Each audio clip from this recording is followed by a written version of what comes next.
आज लिली की बेटी कितनी बड़ी हो गई, लिल्लू की बेटी हमारी।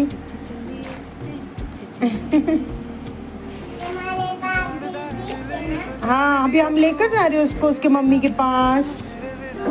नहीं बाबू, मेरे को काटने का नहीं ना। अरे अरे अरे अरे अरे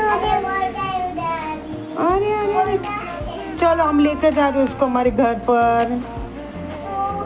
नहीं भाई, तुम बहुत सता रहे हो उसको।